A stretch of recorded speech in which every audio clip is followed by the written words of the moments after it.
A ban on TikTok moves one step closer to reality. The FTC bans non-compete clauses, and artificial intelligence is now worthy of Top Gun status in the Air Force.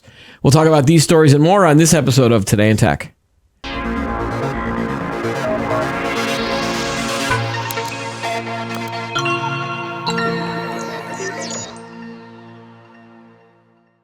Hi, everyone. Welcome to Today in Tech. I'm Keith Shaw. The guy behind the monitors is Chris. Hello, sir. What's up? And joining us on this week's show in the guest co-host chair is Jack Gold, principal analyst at J. Gold Associates. Welcome back, Jack. Thanks, Keith. Good to be here. You're only here for a week. We had a little gap between our guest hosting thing, so thank you again for filling in. But it's always good to see you. I always fit between the gaps. It's great. All right, let's jump into the whole TikTok story. We've covered this since the beginning of a lot of the TikTok drama. And so, again, we're facing another TikTok ban in the works. It's a lot more serious this time.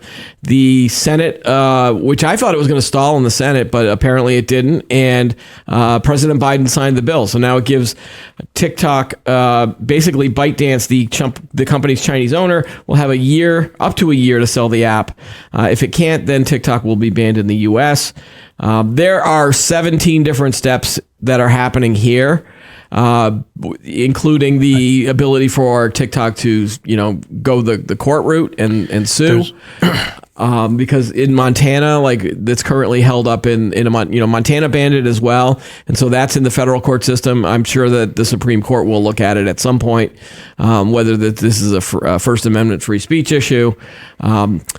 They could sell, if there's all of these other scenarios that people are talking about. So what I wanted to ask Jack and Chris was, were you surprised that it got past the Senate level? I think that initially the House bill was 6 months, and then they negotiated it with the Senate to make it up to a year. And so were you surprised to see that it got past the Senate as well? I was a little surprised. Yeah. Because it's the Senate, so sometimes I cooler heads wasn't prevail. that surprised. Yeah. Go ahead, Jack. I wasn't that surprised because the House Republicans did a smart thing. They segmented it out into 4 different bills because of all of the funding issues for Ukraine and Israel and Taiwan and all the rest. They wanted to vote on all that stuff separately, and when they passed it off to the Senate, they combined them all again into the Senate bill. So I'm sure that the Senate wanted to get something passed really quickly. Certainly the Biden administration did. Trying to renegotiate, banning that and having to go back to the House and starting all over again would have been a real nightmare. So I'm not surprised they got passed. That's number one. Number two is, TikTok is a problem. People are saying, yeah, but there's 170 million users on it or something like that. That's right. Half the population of the U.S. It's not just U.S., it's everyone, right? But there is a real distinct issue in my mind that given that it's controlled by the Chinese government, that there's a real security risk. Right. Not only from the perspective of the data they collect, but they control the algorithms. So if I wanted to mess around with the kinds of stuff that you're seeing on your screen, I could do that. Right. And that to me is even scarier than, just giving them my data, right? Because they're influencing 170 million people, and they've already done that. There are examples of undue influence on TikTok. The Israel-Gaza war, the election interference. I mean, there's a lot of stuff that they can muck around with, and especially since a lot of the users are kids, they're teens. Yeah. They're 10, 12, 14-year-olds. They don't know what's going on in the world. Their life is TikTok. So if you give them the wrong messaging, that's what they think is real. Yeah. We've covered that on several episodes here too, where we've talked about the social media influence on adolescents, and TikTok is one of the companies that are being sued here. So I'm actually pleased. I wouldn't be upset if it went away, even though there is the first, some of these First Amendments. Do they have the right to ban an app in a country? There are lots of other levels that, from a journalism's perspective, you're like, you don't want to see anything that bans a free speech, whether TikTok is actual free speech, especially since a lot of these influencers that have made money this way, there are other alternatives for them. They can go to YouTube Shorts, they can go to Instagram, and those don't have the same type of ownership issues that TikTok does. I don't see TikTok basically. I don't see ByteDance giving up the algorithm for a sale. That's their gold nugget right now. So I could see them just saying, look, we're not going to sell, and they will go through with the ban. But like, part of me is like, they're gonna try to see what the Supreme Court says, and then if that fails, and the Supreme Court says, yeah, of course we could ban it for national security interest or whatever, then I would think that they would have to take a serious look about deciding whether to ban it in the U.S. or just sell it. Yeah. It's not, aside from the legal challenges, it's not going to happen that quickly anyway. Right. First of all, my interpretation, what I've seen people write about from a legal perspective, is they're going to ban it in the app stores. But if you've already got it on your phone, Right. they're not going to remove it. So 170 million users may still be able to use it, they'll just never get any upgrades. Right, and that raises a couple of other concerns, especially from those of us that have been in the IT space and understand that new bugs and updates can happen all the time. And if you can't update your app, then you're vulnerable for even more things on your phone or computer. But there's another aspect to this that people ignore.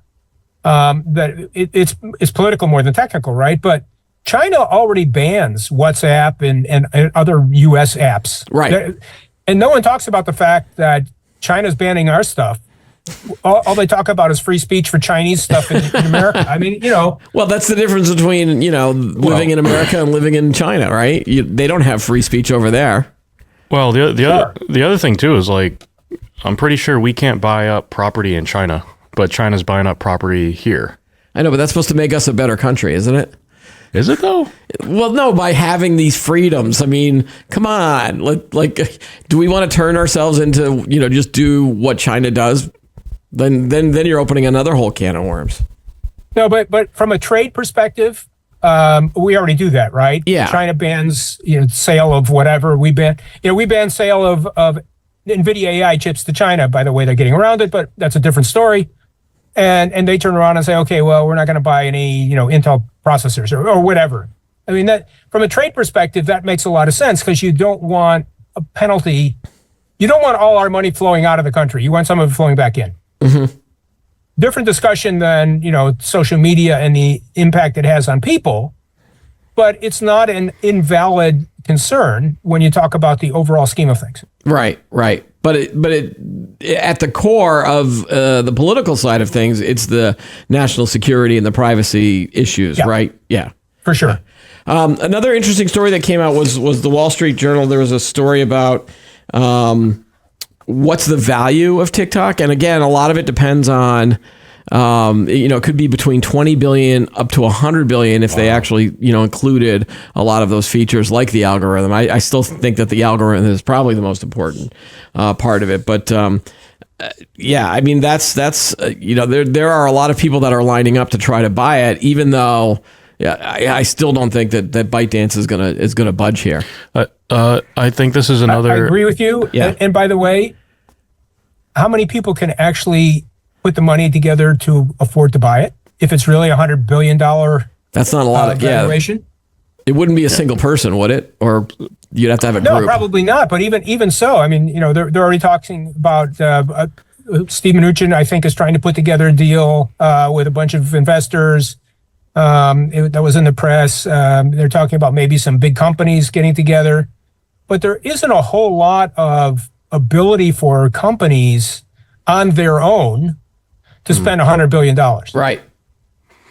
Just wait. And so, Chris, even if they decide to sell, it'd be very interesting to see who can actually afford to buy it. Just wait. Elon Musk is going to swoop in, and he's going to take X and TikTok and do some sort of crazy state-of-the-art social media. It'll be called Just watch. TikToks. Or Yeah, I don't know. TikToks. X TikTok. We're going to get to Elon Musk later in the show, I think. There's a lot of things going on with him these days. But yeah, here's a surprise. I don't think that we're gonna see a sale, and maybe I'll be surprised. But I think that the courts will be the next step for all of these. Yeah. Well, and the legal stuff will take 5, 6, 7 years anyway, so it's not happening anytime soon. Right. So anybody that's out there that is, loves the app, maybe making money off the app. It's, the stories I've seen is like, all right, don't worry yet. It's not going anywhere at the moment. Have that plan B ready in case something does happen. But, and I don't feel too bad for a lot of those people anyway, because social media influencing just feels like a cheat to me. But that's me as an old guy.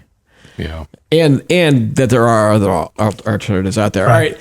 Now, there is something that is affecting all of the workers, including tech workers, and this is what I wanted to talk about this week, or in this episode, was the Federal Trade Commission this week banned employers from using non-compete contracts to prevent most workers from joining rival firms, achieving a policy goal that is popular with labor but faces an imminent court challenge from business groups. This is the first time in more than 50 years that FTC officials have issued a regulation to mandate an economy-wide change in how companies compete. The commission has historically operated like a law enforcement agency, investigating and suing individual companies over practices or deals that deem to violate the law. The rule prohibits companies from enforcing existing non-compete agreements on anyone other than senior executives. It also bans employers from imposing new non-compete contracts on senior executives in the future. FTC Chair Lina Khan said the rule restores rights to Americans that corporations have taken by imposing non-compete clauses in the workplace. Quote, robbing people of their economic liberty is also robs them of all sorts of other freedoms. I'm wondering what the impact will be in the tech space. And I know that one of the columnists for Computer World also wrote about this as well. Basically saying that 30% to 40% of workers are required to sign non-competes after they've already accepted a job. Like, Jack, you think this is going to be a big deal for tech workers, right? It's a really big deal for a couple of reasons. Yeah. Having been under contract, under non-compete at a former company years ago, it really does limit my ability to go out and find another job. Now, there are ways. So the companies would argue. Let's take the company side first. The company would argue that they've trained me. I know about all their whatever their proprietary algorithms. Right. If it's software, the hardware, whatever it is, right? And I'm going to take that with me. First of all, if it's in my brain, it's in my brain. You can't strip it out. Secondly, if you're a smart company, rather than having a non-compete, what you have is an NDA with me, a non-disclosure agreement that says, if you go anywhere else, you cannot share proprietary information. And that's standard process, not just for employees, but for partner companies that you work with, right? If I'm working with Microsoft or Oracle or, pick one, IBM, it could be anybody, you're going to have an NDA with them when you talk about contracts. So it should be the same for the employees. The issue for me is that if I'm an employee of, I'll pick one, and it could be anybody, right? I'll pick Google, and they have a cloud instance that you can go out and rent. And I decide that I want to go work. I don't like Google. I want to go work for AWS or Microsoft Azure. Mm-hmm. I can't, because I've got to non-compete, and they're direct competitors in the marketplace. Right. So that means that I am pretty much stuck at Google, or I got to go open a deli, right? Which doesn't have any proprietary information. And even like if you wanted to go out and start and do a startup, right? Well, I've got a better idea for a cloud service provider, and you wouldn't be able to do that through some of these non-competes, right? Right. In fact, it's worse for startups because, in theory, if AWS wanted me bad enough, they're big enough, they could go to court with Google.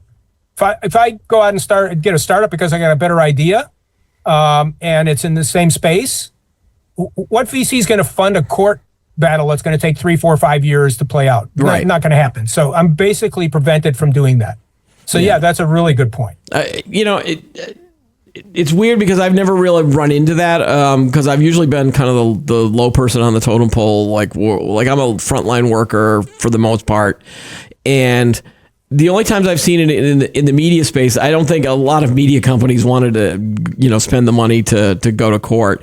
But we did start seeing instances where some new companies were formed, and this new company started picking off people from the company. So like they would hire one guy or like one editor or an executive, and then that person would start to try to bring over. And at some point they said, stop, like you can't do that. You can't start poaching people. So that was the one time where they're like, well, we might have to force the non-compete. But I don't even know if I have a non-compete now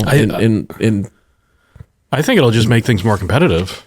Like well, yeah, especially about poaching. It's like, well, if you want to prevent your competition from stealing your, poaching your employees, then maybe, do something different. Say the loud part out loud. Yeah, like I pay saw, them more. Yeah. Yeah. That I saw a response. It was like, if companies are really that concerned about non-competes, they should just pay their employees more so that they don't feel the enticement to jump or to get recruited. Those have to be more competitive. It's not just the money, though, right? It's about the job opportunity. It's about the environment within the company. Yeah, make your company better. Yeah. But there are right to work states that have banned this before. California was one. And now I think they're just making it national. I can see both sides, but I got to weigh in heavily on the employee side, which is, give me the freedom to market myself and get the best job I possibly can. I won't share your secrets. That's fine. If you want to sue me because I shared your secrets or, took your diagrams with me, that's a whole different ballgame, right? That's a trade secret issue. Right. But don't prevent me from going out and getting a better job. I've known coworkers that knew they were going to either leave a job or they were about to get laid off. Or now layoffs are different, I think, right? You can't enforce a non-compete if you let the employee go. Right. In theory. Right. But I've seen these coworkers, like they knew they were leaving or they knew the jump, and they start printing out all of their contacts. Like they're preemptively taking all of their stuff with them and hiding it. It's like, okay, well, now you're admitting that you're basically going over to help, the new company. Well, that's also illegal. Probably. Yeah. No, because you're basically, the rule is you're stealing corporate information by taking their customer list. Right. That's clearly illegal. There's been a lot of court cases around that. You can't do that. So, dumb question. Do we think that there are going to be states that try to block this?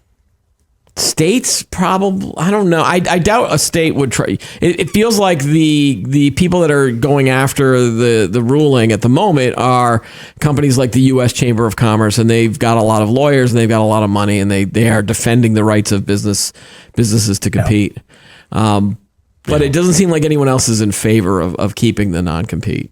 Jack, have you heard anything? Well, companies are. I mean, there are a lot of big companies that are worried because they think it's strategic for their needs. Non-competes are. Right. There are already states, like I said, California passed the right to work law. I think there are others. I don't know them all, honestly. But there are some states where non-competes are illegal or at least very limited. Not illegal. Is this something that you see in companies that are not tech companies that, maybe like... Yes. Yeah. Financial companies, insurance companies, they're medical, anybody who's got proprietary processes in their company that they don't want a competitor to get to have gone NDA. Gone non-compete. Okay. And the answer for them is really just to do the NDAs. And what was the other thing? It was NDAs and something else. Privacy? Yeah, I mean, basically, it's an NDA that says you will not take any corporate information with you. You will not share it if you go to go to another job. It's basically it's a secrecy pledge. Yeah, and it does. You can't share.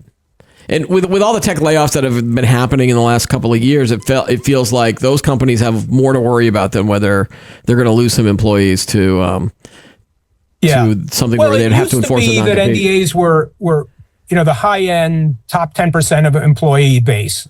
And that makes some sense, right? If it's chief of marketing, if it's chief of engineering, that kind of stuff. But it's gotten to the point where it's even down to the IT staff. And that's, what proprietary information do you have as an IT? I guess you do, right? You have access to all the computers. And you know what apps that a certain company, you might know the list of the apps that they were using. Yeah. Yeah. But does that really make you more competitive or less competitive? I don't know. That's the problem, right? Yeah. Where do you draw the line? Interesting. All right. So, do you think that this will be held up? I mean, this is, or do you think, again, this is a court thing that we might not know for a while? It's going to go through the courts. It'll take a while. Go ahead. I think ultimately, well, I say ultimately, I don't know what the Supreme Court will do about anything these days. So that's a whole different ballgame. Yeah. Because they're all over the map. And it's interesting that some of the stuff I was reading was it's more about whether or not the FTC has the ability to make this rule rather than the nature of the rule. Right. And, or is this something that the FTC does, or is this something that Congress has to kind of pass a law around? That'll be the big issue. Well, they do that because that's what is simpler to get through the courts. Right. Right. That's an easy one to adjudicate, as opposed to, is this fair? Right. Right. Because how do you prove as a business that you are damaged by the loss of of a non-compete? That's right. Yeah. That's right. All right. I'm glad we've had that little political lesson and business lesson here today. Thank you, Jack. But quite honestly, it affects a lot of people in the tech industry, right? It's really an important. It's equivalent in my mind to, can people form unions? Yeah. Right. Same kind of argument. What's better for me, or is it better for the company? Right. And again, you wouldn't have a lot of these issues if you didn't have a clash with your employees so often. Yeah. Yeah. I did read one thing that was interesting during a lot of this research was that non-competes are in businesses that I would never even think of, like cosmetologists or hairdressers have non-competes. So that, if you work for a hair salon, I think most of the ones that I've dealt with are all independent contractors anyway. But if you weren't and you were working for, a salaried employee, you couldn't just move down the street and then take all your client base with you. I guess that's the big fear. So that's why they have those in that industry. But I was like, wow, even cosmetology. Wow. Yeah, that's really iffy, because if, let's say you're a hairdresser, I mean, mine doesn't have a whole lot of work to do anyway, but if I know that he or she is moving somewhere else and I decide to go there, what's to prevent that from happening? Right. Well, I guess I think that the business has changed a little bit too, where those people are considered independent contractors and not an employee of the person who owns the salon. Right. But if I'm wrong, if there's any cosmetologists watching this, put a little note in the comments. All right, we're going to switch gears to talk about the Apple Vision. There was a story this week that said Apple has reportedly slashed production volumes of the Vision Pro mixed reality headset by nearly half, and this is according to an analyst named Ming-Chi Kuo. Kuo reckons that the original plan was for up to 800,000 units of the headset in 2024. This has now been cut to 400,000 to 450,000. He also notes that Apple has made the call to reduce production before the headset has even gone on sale on markets outside the U.S. This suggests that demand in the U.S. has been much lower than expected. What's more, the poor performance of the Vision Pro could mean that a planned update to the headset in 2025 may be canceled. Now, that's a big red flag, I think. Yeah. Well, I'm not surprised. Yeah. I mean, at the end of the day, look, other than I buy this thing, I put it on my head, I play with it for an hour, and I think it's really cool. What's to keep me using it day in, day out for the next year or 2 years or 3 years? Yeah. What are the apps? What's the benefit? It's a big monstrous thing, right? It's heavy. It's $3,500 to begin with. Yep. So that's limiting the market right there. Now, they put it at a high price to begin with because they didn't want to sell 10 million of them. I get it. But unless you've got a real killer app to go along with this thing, who's going to go out and spend $3,500 for basically a toy? Because there isn't a whole lot you can do with this unless you're a super, super high-end gamer that want to use it. What else are you going to do with this thing? So, and it's probably even more so true in the rest of the world. I think that's the major problem. Is the price.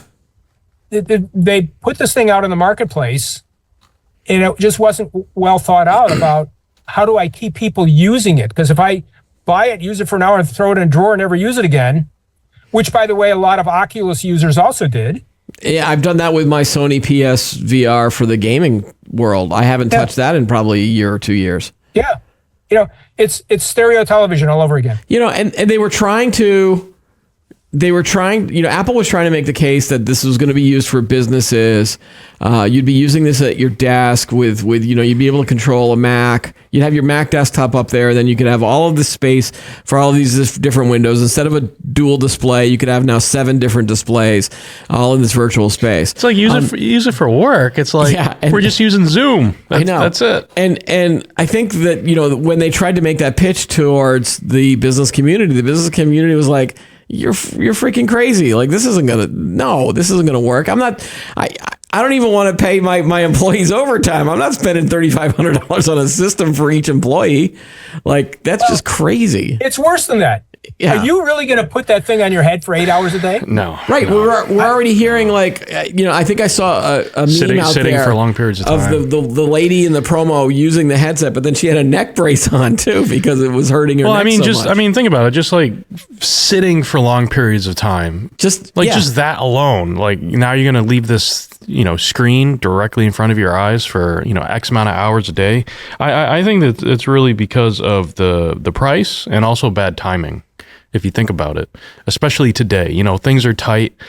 Like, how many people do you know has, who has like 3,500 expendable income that you're just going to spend on a headset? It's like, no, I don't think people are geared up for that.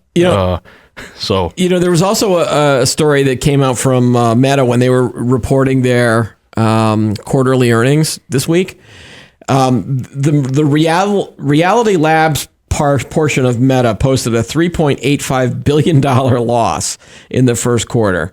Revenue was up 30%. It was, revenue in the Metaverse division was $440 million, about 30%, which is up 30% from the $339 million a year ago. But, $3.85 billion. And, and it feels like Meta's kind of stuck doing this for a while. Like, and so I guess my question is that does it really even matter if, like, do we call this a flop, or Apple doesn't even care if it's a flop because they know that they're gonna hit on the second or third iteration of this. Well, and traditionally that's what they've done in other spaces. I think to everybody else, thinks it's a flop, but to them, I don't think it's a flop at all because I think they can afford it. Yeah, right? It's a test bed for them, a very expensive test bed.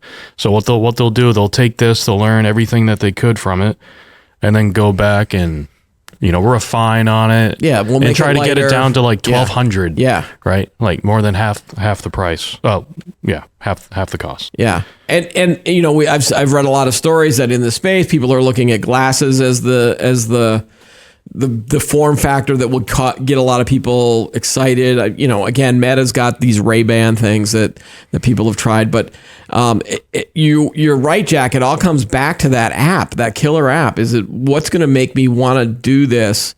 It's going to have to be an AR mixed reality type. I could still talk to you. I could still talk to Chris, but then I can also access something. And I don't even know if my eyes are ready for that kind of interaction. We're all reaching for that sci-fi goal of this imaginary world where we have constant information at us, but at the same time, it's like I got to live in the real world too. Well, there's another piece to this. Yeah, and that is that we really don't know, to a large extent, what the psychological effects will be of people wearing these things long term. Right. I don't want to be the guinea pig for that either. Yeah. And guess what? There are going to be lawsuits about that, right? Somebody's going to put this thing on for 8 hours a day and they're going to go into shock or have an epileptic fit or something's going to happen, right? And that's, that's something that hasn't been addressed. As far as Apple goes, it's not a lot of... Apple's got more money than, I was going to say more money than God. Hopefully he doesn't have a lot, but God's not about money. Jack. It's not a big deal to them that they lost. There've been a lot of stuff that they put on the market that didn't work all that well that, they took a loss on and then went on. Chris, you're right. To some extent, they're going to learn a lot from this and they're not going to make the same mistake. But I think we're just too early in the technology. I think we've got to get to a point where it's got to be something like, if I have to put on my glasses like this, it's not a big deal. Right. Maybe there's a couple little things on the side that, focus on my glasses. I can turn them on and off as I need to. That's what people are looking for. Not this big monster thing that weighs 3 pounds on my head I'm not going to wear that for 8 hours a day. It ain't going to happen. Right. Once it gets to like a Minority Report level, something that you'd see in Steven Spielberg's Minority Report, I think that's when they got it right. I think that the what hit me was the fact they might cancel the 2025 update, because I think most of the people that enjoy the device, and we've had people on the show, especially from the Computer World team. There's one of their reviewers is really into it and really likes it, and I know the Macworld people, IDC analyst and the IDC analyst we've had on the show. Was he a fan? I think he was, yeah. But at least he's a fan of the idea. Like, he's a fan of spatial computing down the line. And they were telling me that, like, there's so much that Apple could do. They could make some software improvements and small tweaks to make this $3,500 device now feel better. And if they're not going to do that, then I think everyone is just going to, they're just kicking the ball down the road, and we're going to see something, in 2026, 2027 when they come out with the next version. And so we're just going to all have to just wait until we see that, unless there's another company that comes out and tries to do these glasses that are lightweight and they work. Even if they tweak the software, which they can certainly do, you still got the ergonomic factor that's a problem. This thing is a big, bulky monster thing I put on my head. Yeah. Right? And guess what? If it's on my head and I try to get up, I can't see where I'm going. Right. But it's still more comfortable than some of the earlier stuff that was coming out. Sure. Yeah. But that's why I say I think we're waiting. We've got to wait for the technology to catch up to the idea. But we've been waiting for this for 30 years now. I mean, I remember the 90s was all about virtual reality, right? Yeah. Yeah. Well, how long have we been doing AI? I remember back in school, I don't want to tell you when, the last century, when we were talking about doing AI projects. So, yeah. It just takes time. The technology got to catch up. So you know who's going to come in and swoop in, Chris? After he buys TikTok? Oh yeah, Elon Musk. Here goes. Elon Musk is going to come in, and he's going to come up with a VR headset, and he's going to call it VRX or something like that. Anyway, the only reason I said that is because I wanted to transition to our Elon Musk story. So Tesla, the stock prices actually closed up this week after Elon Musk said the electric vehicle company plans to begin production of new, quote-unquote, affordable EV models by early 2025. Musk's comments came during Tesla's earnings call on Tuesday after the company reported disappointing first quarter numbers. Revenue fell 9% year over year, its steepest annual decline since 2012. The company previously expected to start production of the new EV models in the second half of 2025. Tesla has not disclosed any details about these new models that are in the works. Typically, the company promotes design concepts years ahead of production and unveiling events. I think he probably said that just so that he could save his stock price from tanking. Of course. Yeah. Absolutely. And then, once he says that and the stock price goes up, and then you're like, okay, what are the actual details of the affordable? And what do you mean by affordable versus what I think of as affordable? So he's got a... Yeah, go ahead. Tesla's got a very significant problem going forward. Aside from the fact that a lot of the stuff they put out there is garbage. I shouldn't say that. That's not fair. But, they just recalled how many thousand trucks? All the Cybertrucks I think all of them. Every one of them has to be recalled. Yeah, I think all of them. Oh, I didn't see that. Why didn't... Something about the gas pedal or something? Last week, I think it was. Okay. Yeah. Yeah, something about they put on the gas pedal. They wouldn't fit the rubber gas pedal wouldn't fit over the metal, so they put soap on it to get it to stay on there. You can't make this stuff up. Wow. But, sometimes I'm glad I don't have millions and millions of dollars to spend on this technology that would piss me off or that would break on me. Right. But the bigger problem Musk has, quite honestly, is the Chinese are coming after him. In the EV space. It's not just the Chinese. Yeah. And, it's the Vietnamese. It's the Europeans. And so the question becomes longer term. He was first to market. He was the leader because they got there first with something that was viable. The question is 2, 3, 4 years from now, when all of these other guys are in the marketplace as well, if you look at Tesla versus VW or, I don't. Well, Rivian's having problems as well, but what's the one? Vin. I can't remember the one from Vietnam. Vin something. Okay. And there's a bunch of Chinese guys, Bird, and some other stuff. Is Tesla going to be competitive? Are they going to be priced $10,000 more than a Chinese model? I mean, this is the old GM, Ford, Chevy stuff versus Chrysler versus the Japanese all over. Right. But are you going to trust a Chinese EV maker versus maybe something that Japan puts out, whether it's Toyota or Honda? I feel like those would be the companies I would trust before I would jump into a Chinese electric vehicle. Sure. I agree. Yeah. But those guys really aren't market players yet. And the reason is because it's not profitable for them yet. It's not that they can't do it. Yeah. It's that if you look at where most cars are sold today, it's still, gas models or hybrids. Yeah. It's very expensive to build out an electric car. The margins aren't great. So there's just a lot of issues there. But yeah, ultimately, can Tesla stay ahead of the market and dominate like it has over the last few years? And I think the answer is no. Well, but don't they have kind of a hold on the charging infrastructure, and isn't that more important too? If you are going to buy one of these cars, it feels like you have to have that adapter that works with the Tesla supercharger network versus trying to go the own. I mean, we saw that last summer where all of these other car makers were like, yeah, we're not going to try to roll out a charging station just for this. We'll go with this system. And that's where the real gold is. The problem with that approach is it doesn't last forever. So Apple had proprietary charging for how long? And now they're all USB-C because they've got the Europeans won't put up with that crap. We may, right? The Europeans and the Japanese and the Chinese will say, there's going to be one standard, and anybody that drives an electric car up to it is going to be able to charge. Okay.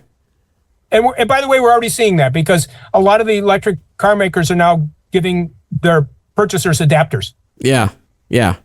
So it's not going to matter long term. I mean, it works for a while. It doesn't work forever. You can't do proprietary for very long in the tech space. I want to add in a story that a friend of mine told me. He went. Remember the solar eclipse from a few weeks ago. In the Northeast, it was all along upstate New York and then up into Canada. And so in New England, they didn't have a lot. There were some in New Hampshire and some in Maine. But my friend is really he went in 2017. He drove all the way down to South Carolina to go see this. So we knew that he was going to go do this. So he went with his parents, and they have a Tesla. And he was telling me about he basically had to plan his trip to go see this eclipse based on where the Tesla chargers were. Yep. And he discovered that there was this town in upstate Maine, population of 1,000, but there was a Tesla charger in the town. And oh no, it wasn't even, the population was 300 people. Yep. And then thousands of people showed up in this town to watch the eclipse. His bigger problem was not necessarily the chargers, but then getting back to New England from upstate Maine. He said it took him 4 hours just to get out of the town that they were in because of everybody left at the same time. But I always find it weird that if you're an owner and you're using these for long distance trips, that you have to plan your trip not around where you're going or how you want to get there, but how many miles can you go before you start running out of juice, and then when you get to the charger, will it be available? He was telling me that he was the first one in line. There were already 3 people at the charger when he got there, and he had to basically wait and then before he could recharge again. And I think he said he watched the eclipse from basically where the charging station was. Yeah. I've similar stories. I know friends who go, we're up here in New England, would have to go down to New York or Pennsylvania or further, and they would have to stop along the way, find a charging station and wait. I mean, it's not instantaneous charge. It takes you an hour, 2 hours, 3 hours to fully top off your battery. What are you going to do for that that adds 2 or 3 hours to the trip each time you stop. Yeah. It's very inconvenient. Who wants to do that? Right. I've been doing college trips with my oldest daughter where we're visiting colleges before she makes her decision. And one of them was a 7-hour trip from where we live to out in Western New York. And I didn't want to even stop I had to stop at least once for gas. But then it was like, you're just going to pick up some food and eat it on the way. And because you don't want, it was already 6.5 hours. I didn't want to become 7, 8, 9 hour trip. And I can't imagine doing that in an electric vehicle at this point. Right. And in fact, there have been stories in the press about people who once they had a Tesla, next car they bought was a gas vehicle just because of that. It was inconvenient. Right. Hertz, I think it was Hertz. Yeah, Hertz Yes, gave it was up. Yeah, Hertz that's- yeah. They got stopped rid their of- fleet, right? Yeah. Right, most of their fleet because they couldn't afford the expense. And then we had was much more stories expensive. last winter about a lot of the Yep. Chicago had cold weather and a lot of the batteries were freezing up. Although Right. most of the people that would talk to us about that would say, well, if you're prepping for the recharge, then you wouldn't experience that issue. It was the Sure. people that basically left their car at the airport and they came back and it was frozen. So, Right. because they were But parking still, I outdoors. mean, even if you charge your battery, when it gets that cold, you're not going to get 300 miles. You're going to get 100 miles. Yeah, my friend was telling me that the app is really cool in that once you've chosen the charging station as your destination, the car knows when it starts, like while you're driving it starts prepping the battery to be recharged. It starts heating up the cycles. So I thought that was kind of a cool thing too. That's just the software integration though. Yeah. So, did you want to talk about like the whole thing with his salary?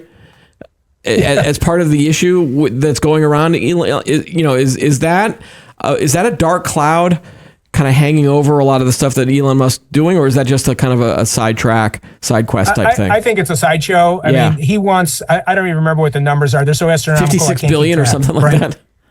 Billions Yeah. and billions and billions. As I put it, more than the budget of a small foreign country, right? Right.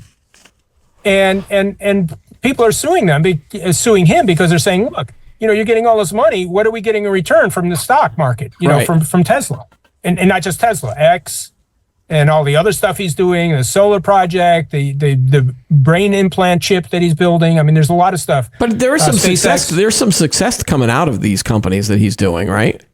Sure. The brain But chip he one wants, was good. I don't remember the number. Hundreds of millions of billions, Yeah. in compensation. Yeah.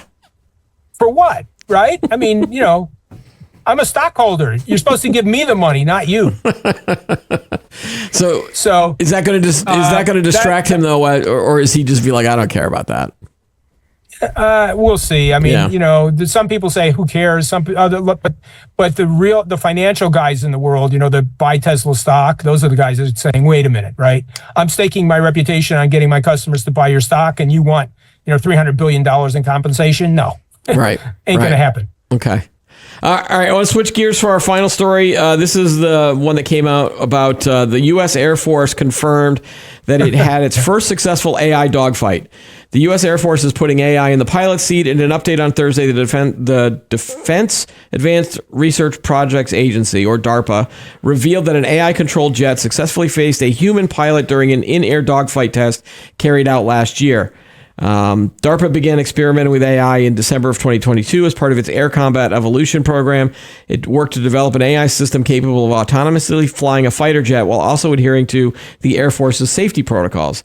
Basically, after carrying out dogfighting simulations using the AI pilot, DARPA put its work to the test by installing the AI system inside an experimental X-62A aircraft, which allowed it to get the AI-controlled craft into the air at Edwards Air Force Base in California, where it says it carried out its first successful dogfight test against a human in September 2023. Human pilots were on board the AI aircraft, so it wasn't completely autonomous, and I guess the pilots could take over if they needed to, but then the Air Force said that they did not need to use the disable switch at any point. The X-62A went against an F-16 controlled solely by a human pilot, where both aircraft demonstrated high aspect nose-to-nose engagements and got as close as 2,000 feet at 1,200 miles per hour.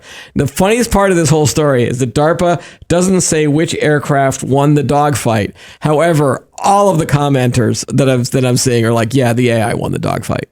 Yeah. I mean, there's another piece to this that they didn't mention.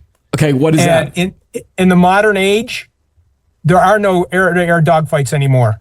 Everyone's sending missiles from 10 miles away at each other. Okay. So it's near. In fact, some fighter jets no longer have machine guns in the wings like they used to have to shoot with, because they know that it's not going to be necessary. That you're going to see.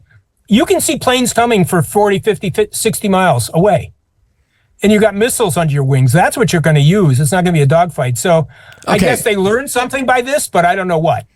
Well, is it a case where then the AI, if an AI is controlling the aircraft, then